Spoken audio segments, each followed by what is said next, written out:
What's up, everybody? Welcome to Dave's Man Cave. Haven't done a political thing or a gun thing in a while. Maybe it's time. Because there's a lot of stupid shit going on. Tragic shit that then gets used as leverage to advance an agenda that people wanted to advance anyway. So let's go through, first of all, some of the gun myths. Because every time there's a school shooting, of which there's been a bunch. I mean, you think there's like 10,000 schools in the year and in the U.S. and everyone is tragic. Statistically, though, I mean, your kid is, while this is scary, your kid is far more likely to die drowning in your own bathtub or your pool or choking on something, poison in the house from cleaning supplies, getting in an accident on the way to school. Like, all those things are statistically much higher. The CDC's list of mortality, infant mortality rates, for the longest time, like, guns weren't even in the top 15. And it was only with the rise in gangs where kids up to 19 years old, gangbangers, people with criminal records and in and out of jail already and juvie and stuff that were out gangbanging and dealing drugs, that when they include those numbers as kids in the infant mortality charts, that suddenly guns came into the picture. Normally they wouldn't be, because those are, a whole different category. But, the first thing, we talk about, well, there's 45,000 people a year dying from guns. Most of those aren't homicides. Like, most of them aren't. Out of every gun death, which that would be, accidents, cops killing bad guys, gangbangers, a school shooting, someone breaks into your home with a weapon and you shot the person and killed. You take all those together, 2 out of 3 of the entire number are self-inflicted suicides. They're not homicides. There's someone just deciding, I want out. And they use that as a fast, effective way to do it. So 67% of that number is, when you're talking about crime and gun crime and the epidemic and homicides, 2 out of 3 of those, 67% of those numbers are irrelevant to that discussion. Now, if you want to have a discussion around depression and drug use and suicides and stuff, that's a conversation that can be had. But whether they used a gun or another method is really kind of irrelevant. If someone wants out, they're going to take out. In fact, during the assault weapons ban that was signed under Clinton, the DOJ had access to all that data, and years after, when it was allowed to sunset, they went through and looked at it, and they really found a negligible difference. Having extra background checks and waiting periods and banning this type of gun if it had that cosmetic attribute versus that kind of, made no real difference. The one thing they did notice was that, I believe in the elderly, they found like a 2 or 3% drop in suicide by firearm because of the waiting periods. They couldn't just be impulsive and go buy a gun and take it home and do the deed. But they saw it almost equal, like a 2.3% increase in elderly suicide by other means. And so the conclusion at the end of the day was, it really didn't do anything, right? The first thing we need to talk about is, what is an assault rifle? Because everyone talks about the AR-15, and the latest focus group concocted word that everyone's running around with, and like clockwork, they're all told, you use this word, weapons of war, because, you think weapons of war, you're thinking tanks and missiles and fighter jets and, big armament, and you think, well, I don't want my next door neighbor having weapons of war. You psychologically just kind of put it in that bucket. Well, the thing is, what they're calling a weapon of war is the AR-15. This is an AR-15. Already done, triple checked, no magazine, no bullets. Just to make people feel safe, we'll go ahead and lock the bolt open. No bullets, no way this can go off. The bullets aren't even anywhere near here. They're in another room. This is an AR-15. I did some research last night. There is no military on Earth that issues the AR-15 to their soldiers. Nobody. Not one. What they do issue in some places are M4s and M16s. They look like this. They don't work like this. And that's the problem. And people buy this because it looks like the military weapon. A lot of guys were in the military, had that weapon. They want something that looks like that. It's because cosmetically and dimension-wise, how it feels is familiar to them. It's designed to be easy to shoot. It's designed to be effective, although the bullet's kind of wimpy. when in rifle caliber, in that world, it's not that powerful. There's actually been a move to replace the 223 that the AR-15 and M4 and M16 use because they're finding it not as effective as it should be. So they're going to bigger bullets for more knockdown power and stuff like that, penetrating soft vests and armor and things.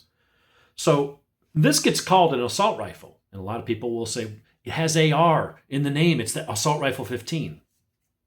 No. AR stands for Armor Light Rifle. That was who Stoner, the guy, I forget his first name. Was it Casey Stoner, maybe? I don't know. I think it was Casey Stoner. He designed the rifle, the M16, and the caliber itself was designed as a varmint hunting round. The 223 Remington, that was designed back in, I think, the late 50s or something like that, or mid 50s, to be a varmint for hunting like coyotes, foxes, prairie dogs, gophers, that kind of stuff. Not even big game. Most states won't let you hunt with a 223 because it's not powerful enough to be considered humane. I mean, obviously you can kill a deer with it, but they felt it was too unreliable. It would take too, it just wasn't effective. They want you to use a heavier, more powerful caliber so you could take it cleanly, consistently. But they decided, hey, going into Vietnam and some other conflicts, you know what? Let's just use a less powerful round, but because the bullets are smaller, you can carry more of them. And that was the trade-off. It was a cost savings, like a lot of things. It wasn't because it was necessarily the most effective.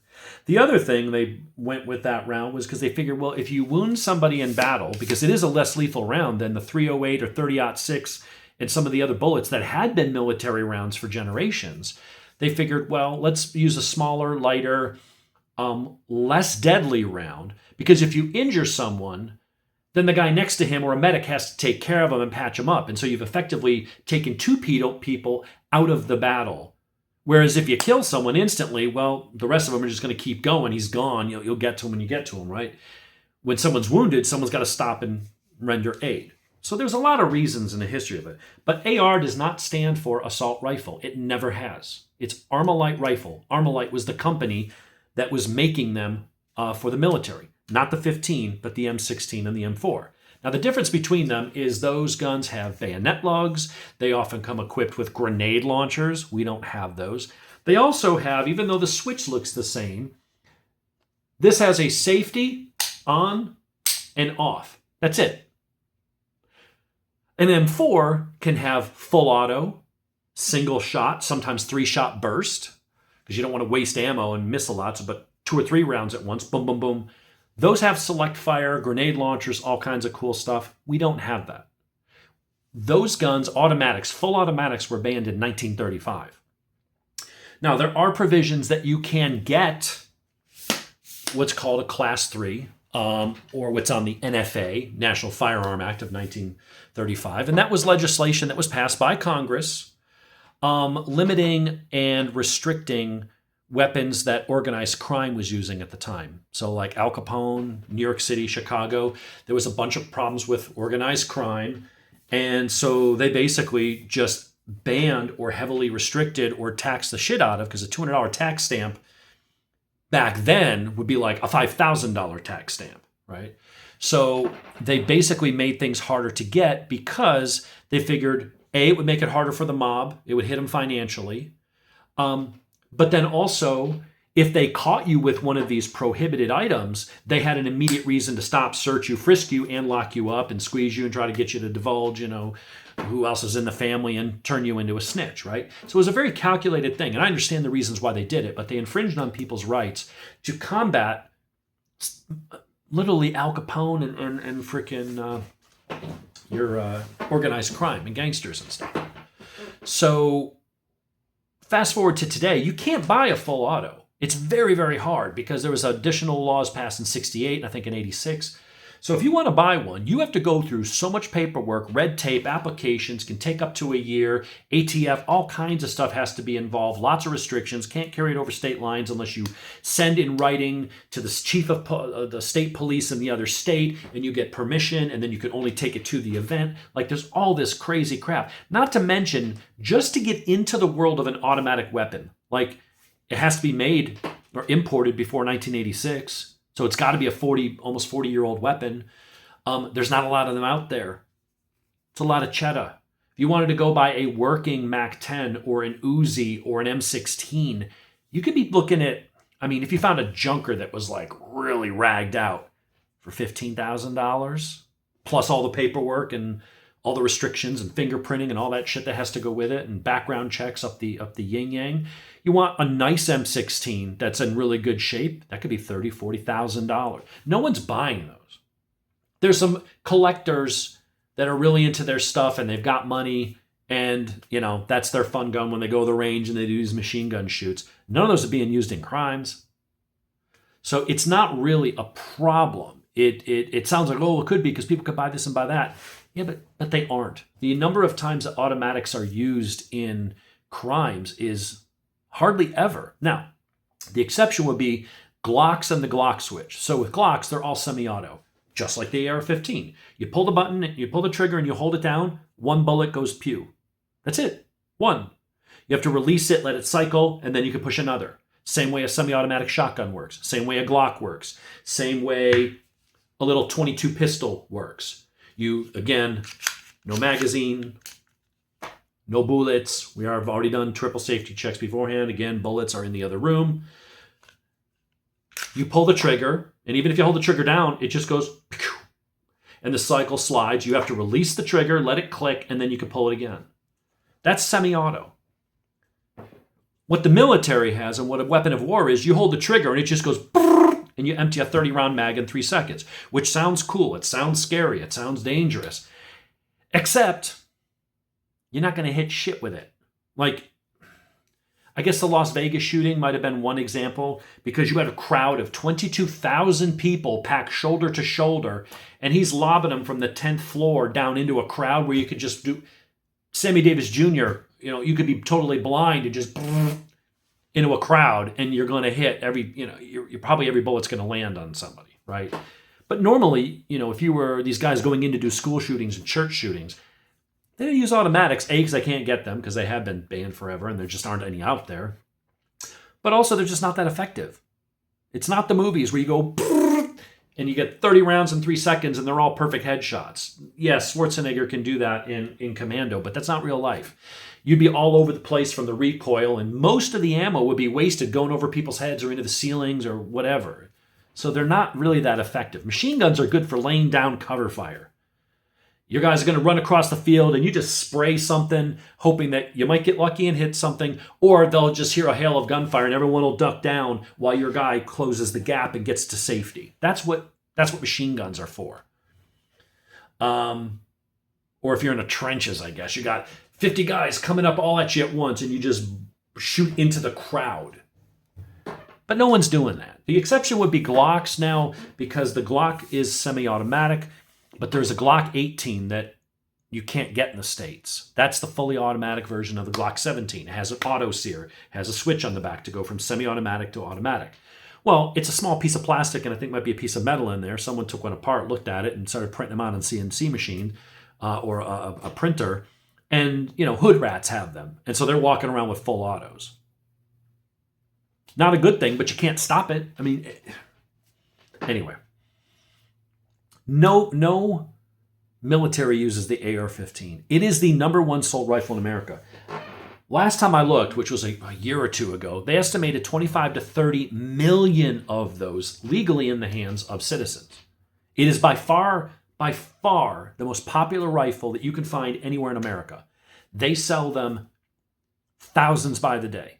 And yet, apart from a couple high-profile mass shootings, which is 3, 4, 5 a year, maybe on a bad year, they're just not used that much. Most firearm homicides are with handguns because they're small, they're concealable, they're powerful. They're nowhere near as powerful as a rifle, but they're powerful enough. And so they're small. I mean, the deadliest school shooting still to this day, it's not Columbine, it's not Sandy Hook, it wasn't Uvalde, it wasn't Columbine, it wasn't any of those. It was Virginia Tech.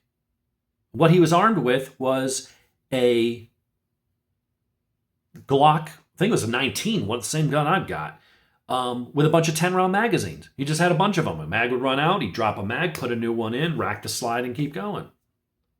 Didn't even have high capacity magazines, which is another term that means nothing. The gun holds what it holds. He was using standard low capacity 10-round magazines, and he killed more people at Virginia Tech than any of these other school shootings with AR-15s. And you think with several of them having AR-15s, a lot of the school shootings have used AR-15s, that at some point they would have caught up to the handgun, and they didn't. So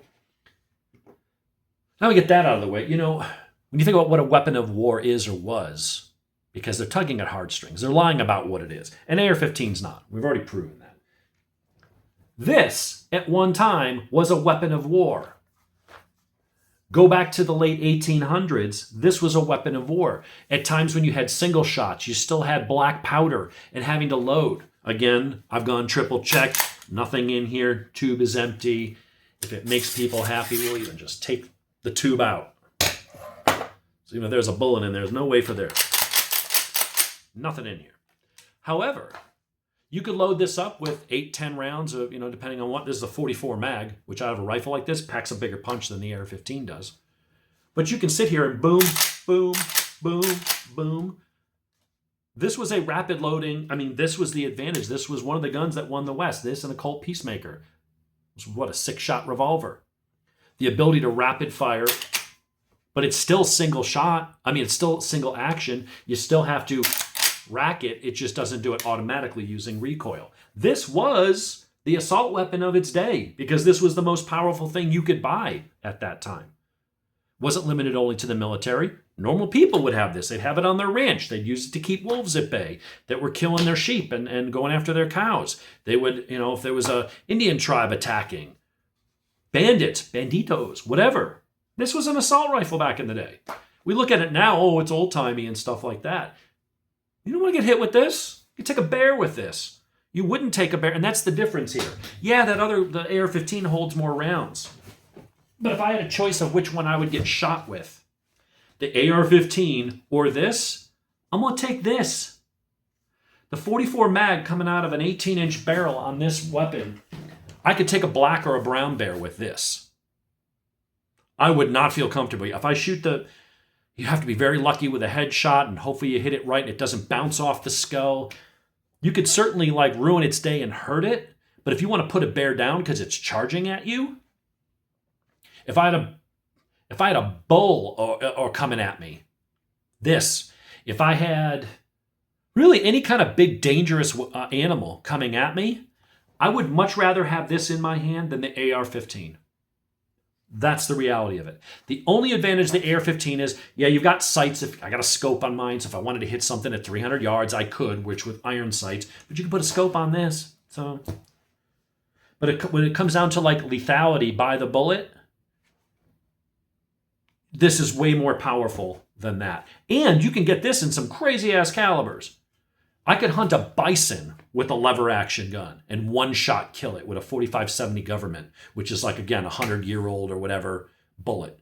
There's some crazy powerful calibers out there for these that don't exist for ARs and so-called assault rifles. So, putting that aside. Immediately following this, the bullshit, the assault weapons this, nobody needs that. All this crap comes, when someone drives drunk, we don't immediately go, we got to ban beer. We got to get rid of fast cars.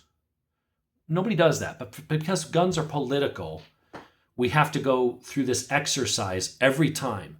They're still carting people to the hospital, and already Democrats are sitting there running to a TV camera. We gotta hit the iron while it's hot, man. We gotta get people now. They're all freaked out. They're emotional. They're in shock. They're much more easy to manipulate than sitting down and having a rational discussion where they have their faculties and stuff. They're freaked out. They're emotional. You have a much better chance of ramming something through when people aren't in the right frame of mind. They know this. And that's the thing. If we have a problem here we're going to solve, we're going to have to be rational. We can't just have knee-jerk reactions. Saying, well, we'll just ban this. Well, what about the people that used other rifles? What about someone who walks in with a shotgun and starts blasting buckshot? We got 9 30 caliber pellets at once. So imagine a Glock 9mm, which is that 30 caliber? 38 caliber, but close enough. 9mm and 38 caliber are the same diameter. But instead of me having to shoot 9 times with the Glock, I can shoot one round of 3.5-inch buckshot and spray 9 30 caliber bullets at the same time. Each shot carries 9 pellets. So banning one kind of rifle, there's no way to do it. You can't. It's a violation of the Second Amendment. And the reality is, when you look at how many gun deaths there are, hardly any of them are from normal people like us. They're going to be gangbangers. They're going to be career criminals. They're going to be, occasionally there'll be a crime of passion, but people get stabbed and strangled in crime of passion. More people get strangled and kicked and punched to death. So bare-hand deaths, bare-hand homicides outnumber the number of people shot with the number one rifle in America, of which there's probably 30 million plus of these right now. More people are killed by fists and hands and feet and blunt objects and knives. You can't, when you look at how many legal gun owners there are, which is what, we're up to 85, 90 million or something like that. On any given year, if you take the number of gun deaths that are actual homicides, not suicides, and you take out cops killing bad guys and gangbangers killing each other because they're already barred from owning guns. If you have a criminal record, if you're underage, you're not supposed to have a handgun under 21 years old, all the stuff that you see gangbangers and hood rats and stuff doing, that's where the majority of the crime is coming from, is drugs and gangs, as far as firearm fatalities. So when you take away those, you're only left with a couple thousand homicides in a country of 350 million. Percentage-wise, it's very small. So when you think about what the number of legal gun owners you have, and realistically, however many legit, not self-defense, because remember, of the deaths that are left that aren't by gangs or cops or drugs or suicides that are attributed to law-abiding gun owners, a lot of those are actual legally justified defense shootings. So once you take those out, you're only left with a couple thousand possible homicides that could be attributed to a legal gun owner that had the gun legally and it wasn't some kind of self-defense or an accident or something. And you divide that into 85 or 90 million or whatever the number of legal gun owners is now, and it's like 0.00 something percent. It's infinitesimally small. You know, we're not supposed to get on Islam or Muslims because, well, it's only 2 to 5% that are radical. Yeah, well, out of 1 billion, that's a lot. But nope, you can't judge the whole group by the whole bunch by a couple bad apples. And now apparently with trans, because here's the thing. The problem isn't gun availability. Guns are more restricted now than they were 10 years ago, 50 years ago. Yet all the bad stuff's getting worse. So as gun control goes up, the things that gun control is supposed to reduce aren't going down. As gun control goes up, these things are going up even more, the bad things. So what do we have going on? It's mental illness. It's radical views. It's Antifa. And there's something going on in the trans community. I'm not saying every trans or drag queen is going to go shoot up a school, but there's a list growing. When you look at some of the more recent high-profile big shootings in the last few years, considering that trans is a subset of the gay community, which is itself only like 1% of the population, you're talking about a very small percentage of the population that's actually legit trans. Yet they're representing a significant portion of these shootings and crazy things. You got Anderson Lee Aldrich, killed 5 people at an LGBTQ bar in Colorado Springs in 2022. Non-binary. Audrey Hale, believe that was a girl transitioned and pretending to be a man, killed 6 people in an elementary school in Nashville in 2023. You had Snokia Mosley, killed 3 people in Maryland in 2018. Just came out as transgender male and going through hormone therapy. Alec McKinney, another transgender male, killed a student and injured 7 others in the Colorado shooting in 2019. You now got Robert Westman, another dude pretending to be a woman, changed his name to Robin, just shot up a church and killed 2 kids and injured 17 others. You got Owen McIntyre, 19-year-old transgender student, firebombing a Tesla dealership a few months back. Lucy Grace Nelson, 42-year-old transgender woman, arrested in February for allegedly using Molotov cocktails and attacking a Tesla dealership. You got Jameson Wagner, a few months ago, arrested for firebombing a Tesla showroom in Albuquerque. And one of those, him or Lucy, was also, I think, firebombed a Republican campaign center. You've got Jared Ravizza. 4 girls that person stabbed in a Braintree movie theater before running across the street or something and then stabbing 2 McDonald's employees, also non-binary, trans. When are we going to get back to trans being mental illness? Because it always was. Up until the DSM-5 came out, it was listed as a mental disorder. It was a disease. Now they changed it. They changed it as gender dysphoria. And what they focused on, and this was done in the World Health Organization, was fairly obvious. I mean, they said why they did it. They didn't want the stigma of people with this, right? They didn't want people to feel like, oh, I have a disorder, I have a disease. And so what they did was they just reclassified it as gender dysphoria and made it about, well, it's about the feelings that the person experiences from being trans. That's what we're going to call this, and that's what we're going to focus on, not the underlying condition causing it. And they would have taken it out of the DSM entirely for political reasons. And there's an agenda, just like there almost always is.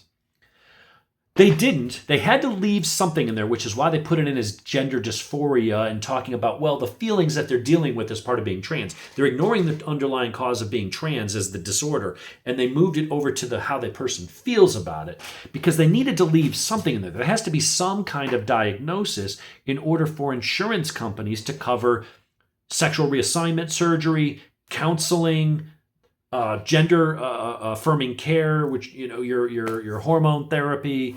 If your kid wants to transition at age 14, they give them chemical castration drugs. And so, oh, it's not chemical. It's actually the same drugs. Go look at the 3 top drugs used for puberty blockers, and you will find that they are the same company and same prescription drug, same chemical name, same marketing name that's assigned to it, as they use for chemical castration. The top 3 drugs in both categories are the same drug. And if you want that stuff covered, they had to have something in there. So they couldn't remove it entirely, but they softened it and changed it to where it's no longer a disorder. Well, what do you think it is? People are born male and female. We're born that reason. I'm not religious. So not because, well, God wanted us that way. No, we're born that reason we're born that way because you have to have male and female to come together in order to continue the species. There has to be reproduction. That's the purpose. That is the purpose of any member of a species, is continuation of the species. It doesn't work if you put all men. I mean, if you put 50 men and 50 women on an island and seclude them from everybody, and you come back 500 years later, there's a good chance there will be some, maybe a little inbred, but there will be some people that are descendants of them. If you put 50 trans women, you put men and then you put 50 men and 50 trans women on a desert island, they will all die. There will be 0 offspring. Now, some might say, well, sometimes women, they have something wrong and can't, they don't reproduce. They have something wrong with them. Does that mean they're not women? No. Women are supposed to be able to reproduce. It's a disorder. There's something wrong with their ovaries or their something that they can't conceive or can't carry a baby to term. But the point is if there's an actual woman who isn't able to conceive, she goes to the doctor to find out why. They will do tests because you're supposed to be able to. And if you can't, there's something wrong. If I put on a dress and call myself Susan and I'm now trans and I want to have kids and I go, I can't have kids. When I go to the doctor, why can't I have kids? They're going to laugh in my face. There's nothing to diagnose. It's because you're not a real woman. So even though some real women can't procreate, It doesn't mean they're like a new gender or new species of women. Oh, they must be something else. No, they're just a woman with a disorder. They have something wrong. Well, people have all kinds of infirmities. People have all kinds of ailments. People have all kinds of conditions. It's diabetes. Some people are born without legs. Some people have webbed toes. Some people are born with blindness. I mean, whatever it is, there's schizophrenia. There's all kinds of mental disorders where you have a chemical imbalance. Something isn't working right. Trans is one of those things. Now, it doesn't mean you can't be a good person. It doesn't mean they should be beat up or they should be ridiculed. Leave people alone. They're obviously dealing with shit already. You don't need to add to it. But the idea that it's a perfectly normal state of being to be a female brain, you just have the wrong body. Well, isn't that by its own definition a birth defect? Because you're not supposed to be that way. You're supposed to be a male or female. If you're some kind of mix in the middle because something happened during the egg being fertilized and things splitting, and there's supposed to be a transition where I think it was everybody's female, but then some turned to male, or it's the other way around, whatever. And you didn't do it all the way. That by default is something wrong. An anorexic believes that they're fat. They believe it. They believe it so much that they will kill themselves if left to their own devices oftentimes, because when they look in the mirror, they don't see the 68-pound emaciated looking like a Holocaust victim. They see a fat person. Meanwhile, the scale doesn't lie, the DNA doesn't lie, the mirror doesn't lie, but their brain is lying to them. So is their reality the truth? People talk about, well, there's the truth and there's my truth. Their truth is they're fat. They're 68 pounds and 5'8". They're not fat. They're 3 weeks away from dying from malnutrition and because their heart muscle's wearing away because their body has pulled every nutrient it can from everywhere else and that's all that's left. But they believe it. Does that make it real? Does that mean they're actually fat? And should we support them in that? Yeah, you go, girl. Another 5 pounds and you're there. No, you go, there's something wrong with you. You need fucking help. But we can't do that with trans. You have someone who's detached from reality.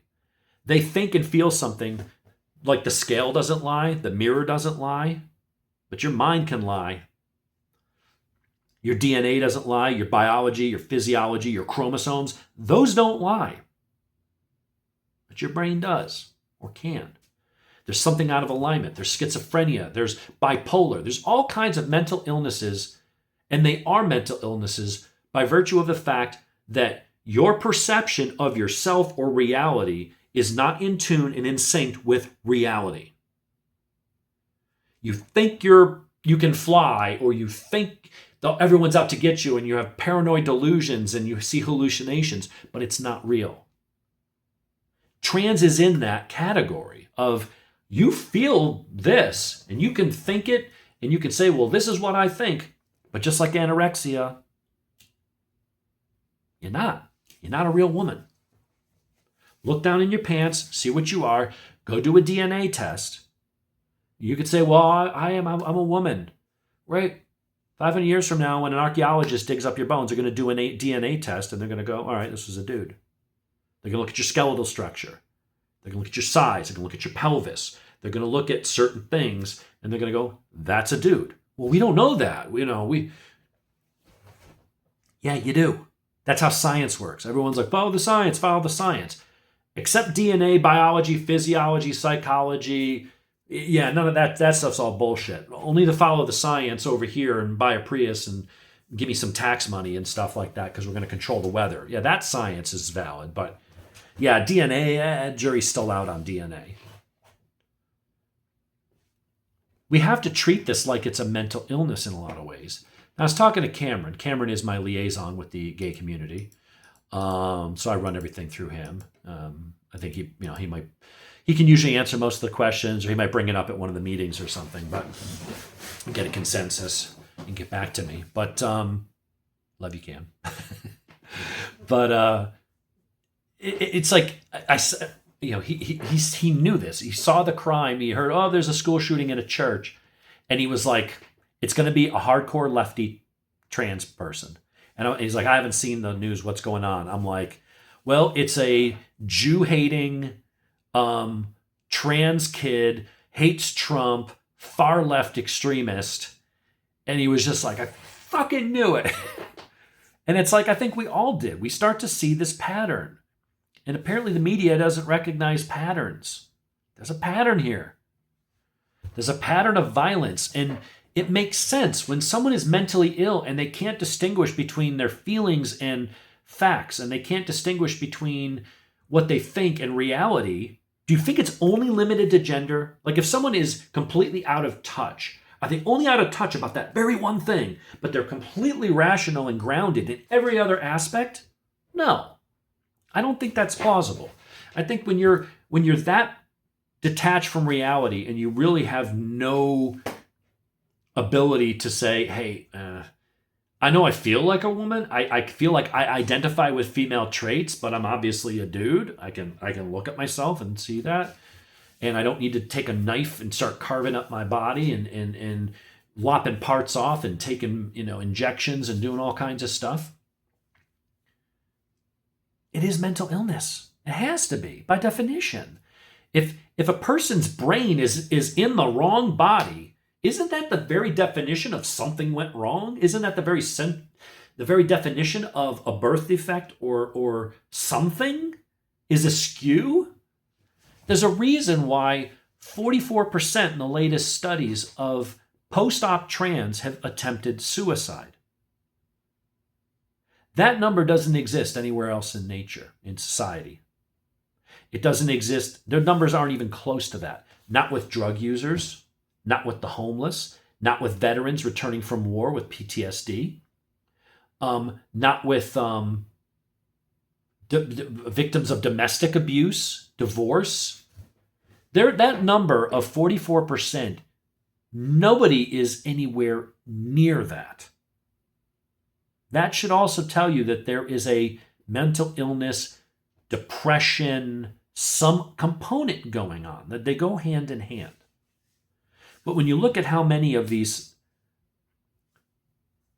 shooters have turned out to be non-binary trans, when you look at Antifa and you see how many of them are trans and describe themselves as non-binary, and they're violent. Antifa is a fascist organization. And don't tell me, no, it isn't. Antifa stands for anti-fascist. I don't care what they stand for. I don't care what name they give themselves. Liberals call themselves liberal because they think, well, it means I'm open-minded and I'm thoughtful and I'm willing to compromise. All these other things that the word liberal mean, but that doesn't describe them. It's a good marketing word. It makes you think, oh, they're this, they're open. Well, how many liberals are open-minded? How many liberals are open to opposing viewpoints? That's a marketing term. Anti-fascist is a marketing term. The reality is the only people that are actually acting like fascists are Antifa. They're the ones going around firebombing, shooting, assassinating cops, flipping cars, burning cities to the ground, assaulting people and shutting down highways. The billions in property damage. The Summer of Love, Antifa and BLM. They're violent, setting up autonomous zones, trying to barricade cops into precincts and setting the building on fire. These aren't rational, good people. They think they're good. They think they're fighting a cause. They're not. They're violent. They're the new Nazi party. They're the ones that are anti-Israel. They're the ones out there marching on our campuses in Hamas-type gear and headscarves, flying the Palestinian flag and calling for genocide against the Jewish people in New York City, which is like, a lot of Jewish people live. They're burning synagogues. They're assaulting Jewish people. They're supporting terrorists. Hamas is no different than ISIS or Al-Qaeda or the Taliban. They're all the same. They're slightly different flavors of the same radical Islam, jihadist, anti-Jewish, anti-Western culture, want to take over the world, the caliphate, all that stuff. They're all part of the same group. They just have different factions, but they're all the same people with the same goal in mind. For people like you and I to be dead. People that are Jewish, to have them wiped off the map. They don't want an Israel. That's what the river, from the river to the sea, means. It's a call to arms to exterminate the Jewish people. And we have a bunch of tens of thousands of college kids in the US out there openly chanting and pushing for the exact same thing that Hitler did.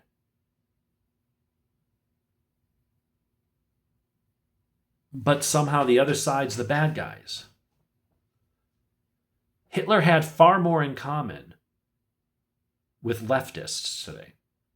Socialized healthcare, strict gun control. You can't have the people that you're going to oppress able to shoot back at you. So before you really get things rolling, you better, let's take all these guns for public safety. And then you can just roll over them and then shit they can do about it. Hitler was smart and did that. That's what lefties are doing today. Socialized medicine, having government control who gets what care and how and all that stuff. Extermination of the Jewish people. Another big ticket item on the Nazi thing. Well, it's the left that embraces that today. Look at who's all the anti-Semites are. On my side, we support Israel. We support Jewish people. And then you got a guy like this Robert Westman, shooting up a Catholic school or the church. And you look at his manifesto, and it's all about, kill Trump this and kill Trump that. And he's got other shit written down. What was it? 6 million was a good start, obviously referring to what Hitler was doing. This is what the left has become. And you can say, that's just one guy. He's just a crazy loon. Yeah, he is. But he's driven and fueled by all the nonsense coming from the left. He's not alone. I read you a whole list of them. There's more. That was just what I grabbed real quick and threw into a Word doc. There's a lot more, and there will be more. Because you've got the left that have gone so far left, they've become the fascists. They are the party of violence. They are the party of the elite. They are the party of anti-Semitism. They are the party of government overreach. And they're taking this and they're promoting mental illness. Now, it doesn't mean I think that in general trans people are bad. I don't think that. I kind of feel bad for them. I don't hate trans people. Live your life as you want. I mean, some people are furries and, have a different fetish and lifestyle, whatever. There's other kin. There's people and Therians. There's people out there, a growing community of people who think that they are animals. They're animals trapped in a human body. It's just, instead of gender-based trans, it's just species-based trans. But if DNA and biology and science no longer matters, if all that matters is what do you believe, what do you feel, and did you say the words, why can't I be a 10-year-old Chinese girl? Why can't I be black? Why can't I be a hedgehog? What's the difference? If biology and DNA doesn't matter anymore, all that matters is whatever dumb thoughts in my head, whether I believe it or I'm an impressionable kid who feels just a kind of an outcast, so I'm searching for an identity and a way to differentiate myself and make myself feel relevant. Does that really change anything, though?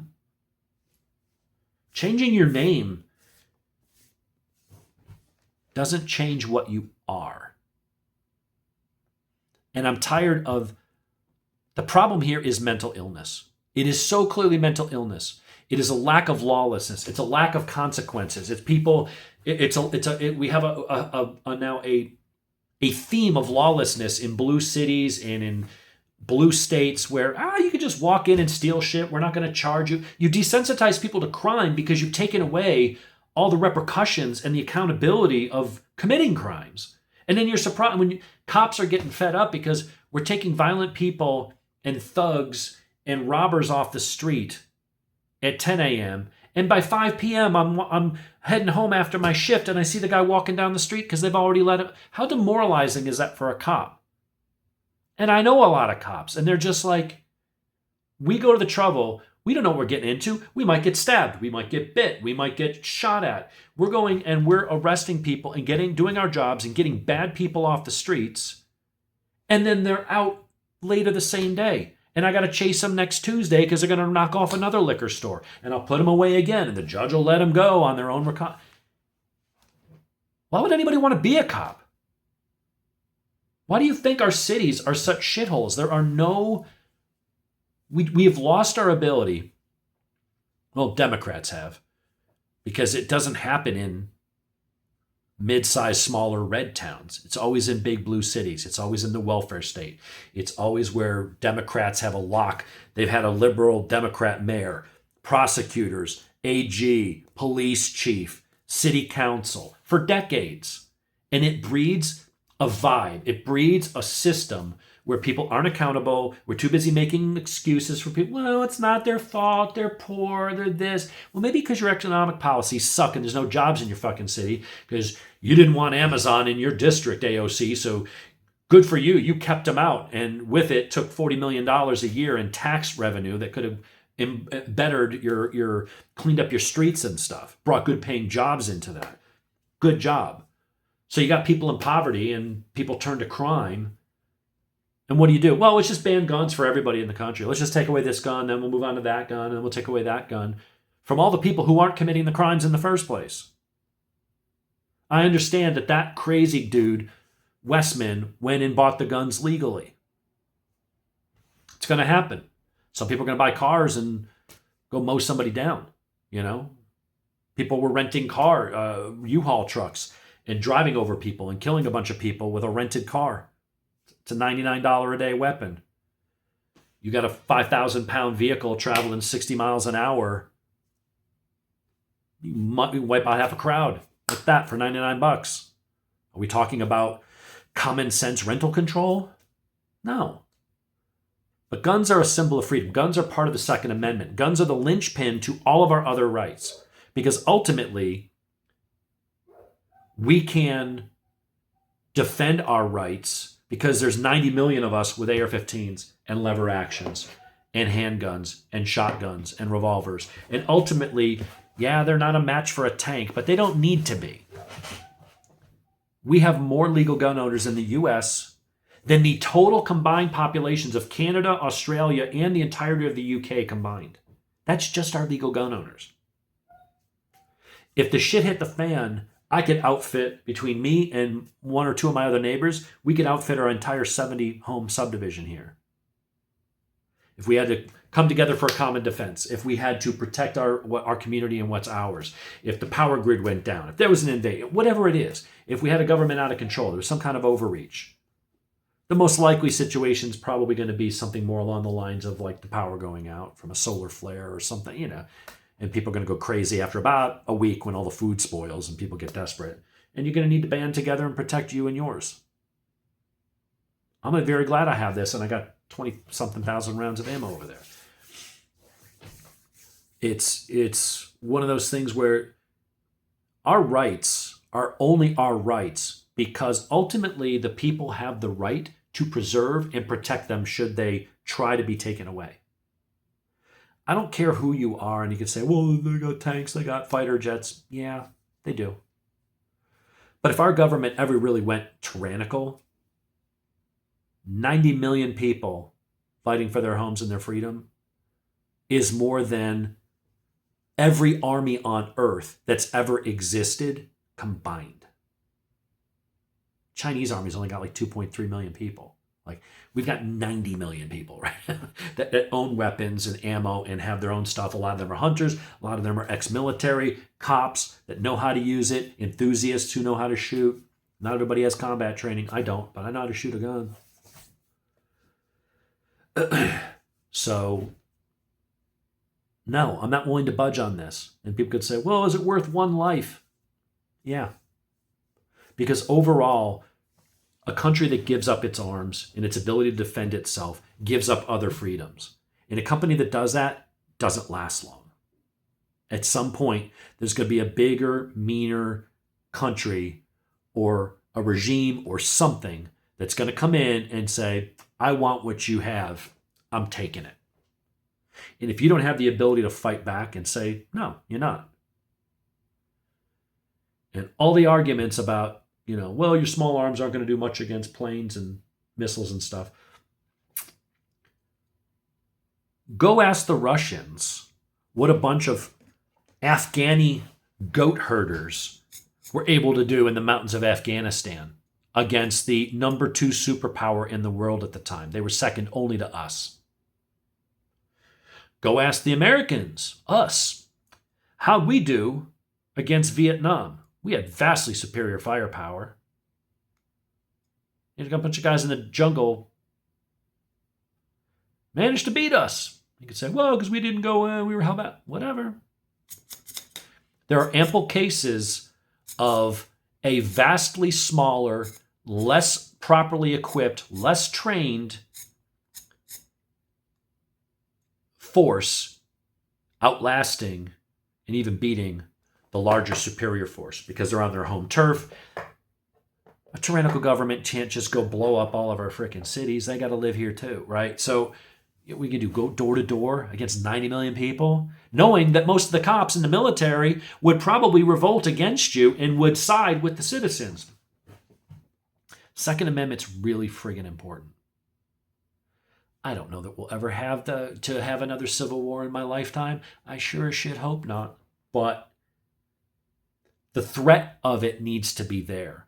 It's like mutually assured destruction with nukes and stuff. You have them because you want the other side to know that you have them.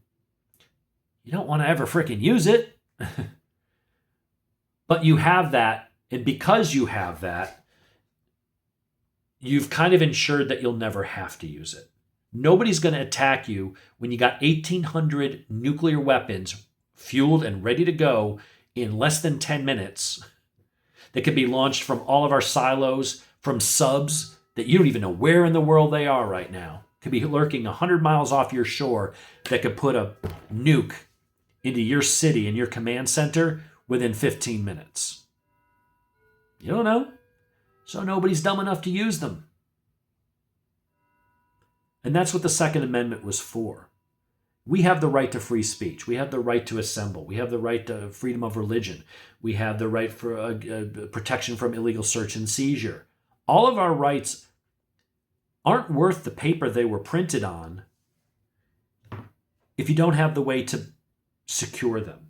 If someone could just come along and take them from you, then is it really a right? You got to be able to protect it.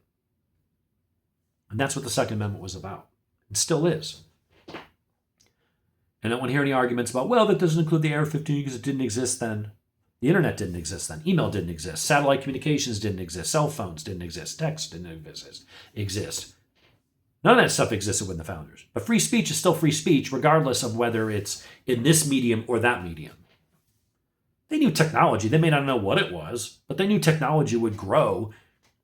And however you delivered the free speech is still your free speech. And so they enshrined that. Same thing with the right to bear arms. Notice it didn't say the right to bear knives and muskets. They didn't limit it to the technology at the time. And all of our rights are like that. They supersede technology. The right to keep and bear arms. Whether this is a black powder musket or not, it's still a small arm. It's not a tank. It's not a ship, a warship. It's not a cannon that weighs 4,000 pounds and I need a team of draft horses to pull it around at 1 mile every 2 weeks to get it somewhere. They're rifles. They're handguns.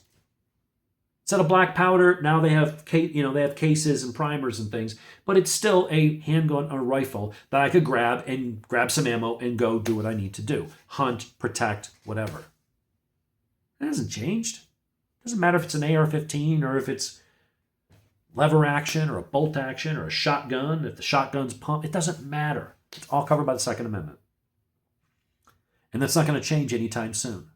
Not that people won't try because, well, there's this tragedy. So let's while the heartstrings and everything's raw, let's try to rope them in and ram this through before anybody really sits down and thinks about it and goes, oh, wait a minute, hold on.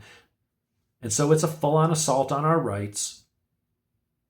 And I'm telling you, there's something to this trans stuff. There's something to the modern leftists. Lefty righties have always argued and debated back and forth and had differing opinions on taxes and things like that. But the last 10, 15 years, where the left has just gotten violent, It's not the right. Yeah, we had January 6th. That was over in 2.5 hours. The only people killed were our side that were unarmed. But like you look at just the riots, all the shit that's going on, the ICE protests, firebombing, shootings, mass shootings. It's almost never someone on the right.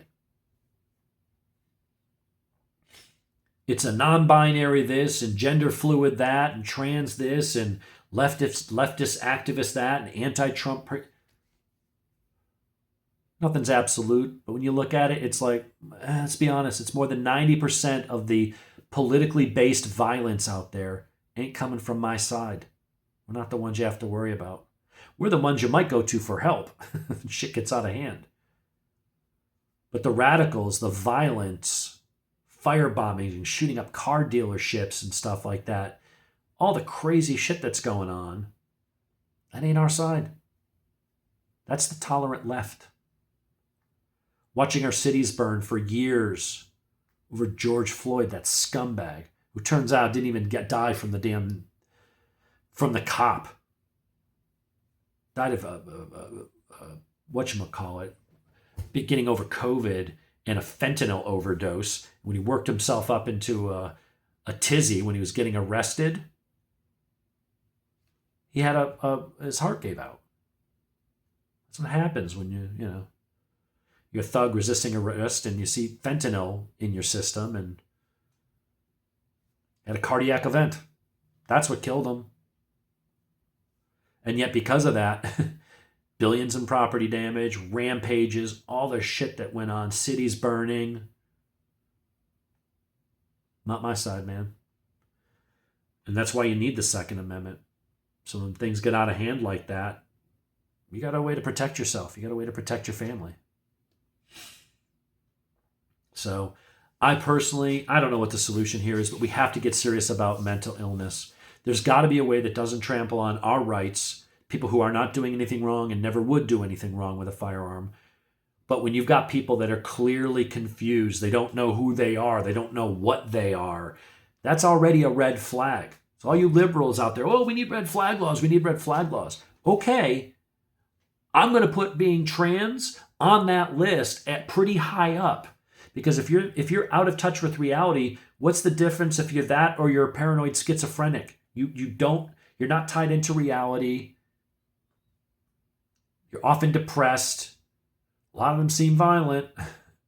So maybe that should be a red flag. Of course, they don't want that. That's the problem.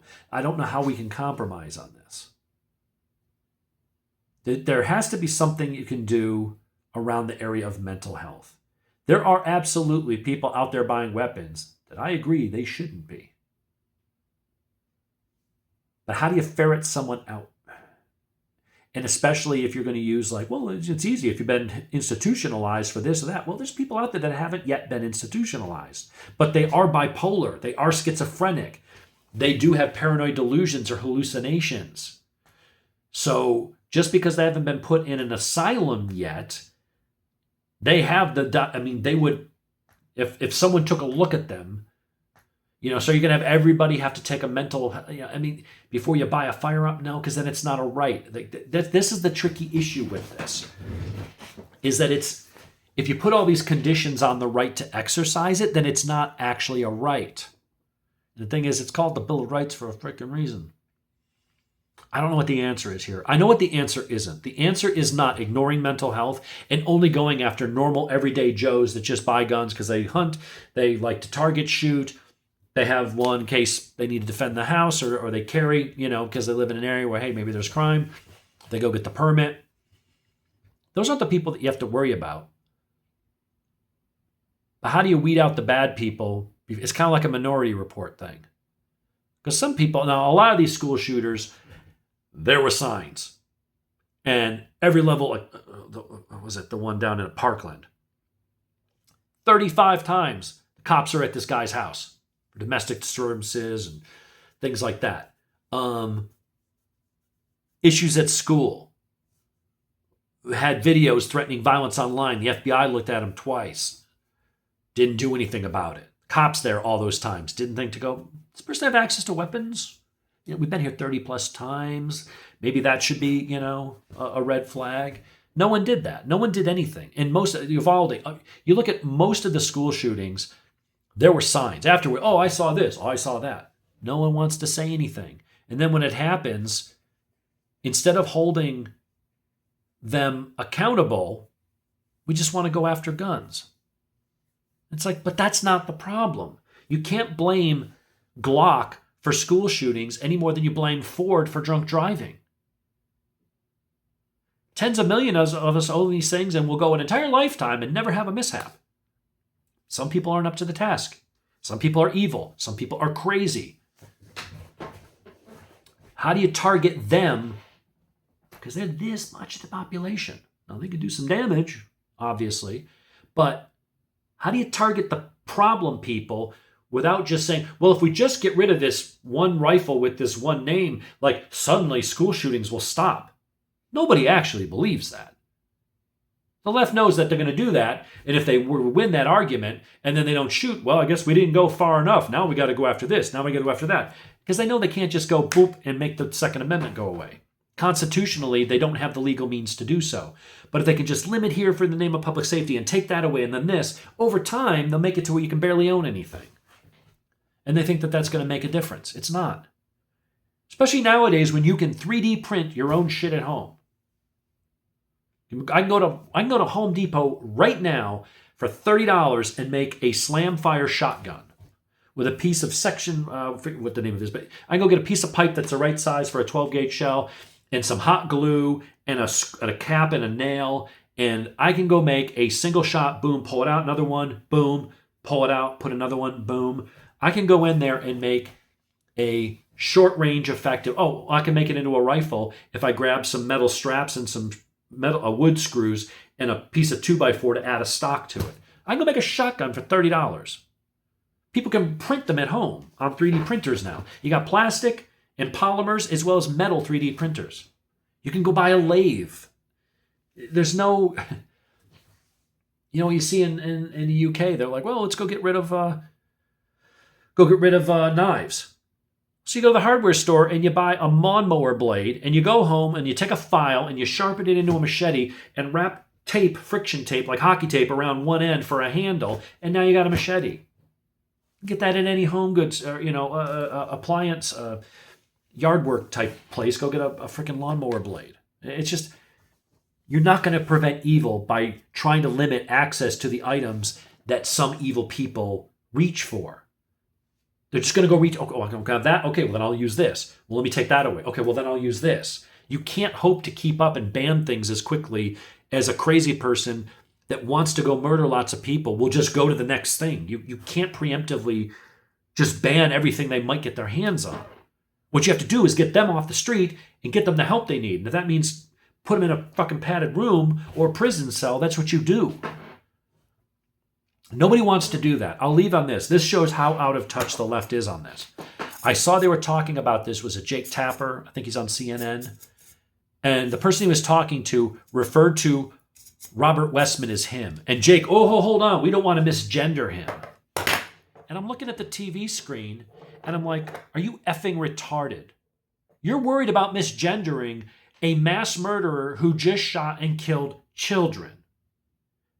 And you stop the whole conversation in its track. Well, in 2019, his mom, transitioned and they changed the name and did that. And we don't want to misgender. Fuck you, Jake Tapper. Why are you protecting? This is why I brought this last piece up, because this is indicative of the left today.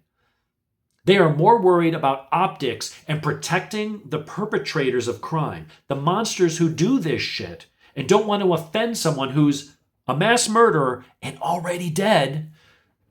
They would rather not have the conversation around mental health and what to do about this and all that stuff. They're more concerned about offending someone who just shot at 19 kids. That's the left. That is my problem I have with people. This went really friggin' long, but this is an important conversation. I don't know if anybody's going to watch this. YouTube will probably flag this because I said, trans, I believe, is a mental illness. It always was. It only stopped being that in the DSM because, for political reasons. But Being out of touch with reality and not knowing what you are should automatically psychologically be a red flag. Always. Now, doesn't mean everyone's going to be a killer, but it should put you on their radar, because this is happening entirely too often, and it's happening more and more frequently. You can't ignore the pattern here. If you do, you're part of the problem. You're an enabler. You're putting on blinders, blah, blah, blah, blah, I don't. And then the problem gets worse. And then you sit there and pretend to be shocked. You have to find the root cause of this. It's not the AR-15. It's not this type of weapon. It's not the weapon of war, which isn't a weapon of war. It's a mentality that people can just do whatever the hell they want, can commit violence. Anything goes. When everything is acceptable, then by definition, nothing is unacceptable. When every kind of violent protest, everything is on the table, then nothing's off the table. That's the result. Every time you turn on the goddamn news, that's the result. This clearly doesn't work. We need to find something that does. And going after law-abiding people who haven't done anything wrong and never will not address the crazy and evil people out there that are just here to do insane, horrific shit. While you're focusing on people like me who just want to be left alone and we abide the law, we barely even get goddamn speeding tickets. We keep our record clean. We follow the laws. We practice gun safety. We go and do things the right way and get permits and fingerprinted and all this other stuff to follow the laws. Even though we think the laws are stupid, we still follow the law and do everything by the book, while liberals are focusing on us. They're creating and encouraging the kind of mental illness that is doing this kind of damage. And they're not smart enough to see it. They're not self-aware enough to go, what I'm doing clearly is not working because we've done this, and we tried to be more inclusive and do all these other things, and the problem's getting worse.